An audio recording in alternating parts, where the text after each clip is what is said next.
When it came time for the 1,200-plus page greenhouse gas emission and carbon legislation to be voted on, the Speaker of the House, Nancy Pelosi, would not let the Republicans, or even members of her own party, see the bill until minutes before the vote.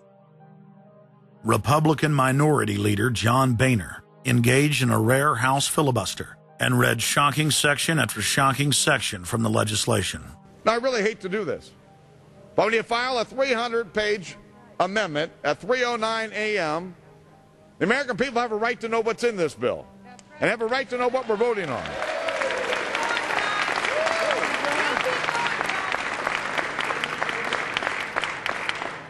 Page 48.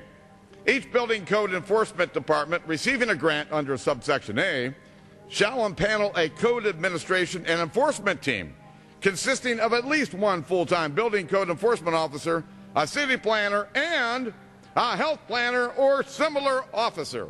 I can take you to Chickasaw, Mercer County in my district. They don't have one full-time person that works for the village, all right, not one. Look at the mandate on every city, village in America right here in this bill.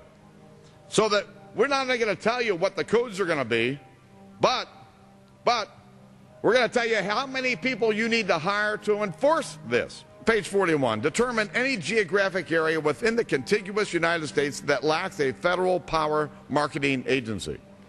Because, you know, we can't move power around the country without a federal power marketing agency. We do it today, but now we have to have a new government agency to do this. All California housing standards are now going to be imposed on every American community. You don't have the right to have your own building standards in your community or in your state. Hell no, the federal government's going to tell you what they are. It quickly became clear why Pelosi and the Democratic leadership were desperate to keep the contents of the bill secret before the vote. Now, because of this underlying bill, the federal government will virtually have control over every aspect of lives for the American people. It is time to stand up and say, we get to choose. We choose liberty or we choose tyranny. It's one of the two. The underlying bill represents the tyranny and the intervention of the federal government. It's our choice. What will we choose today? Will we choose liberty or will we choose tyranny?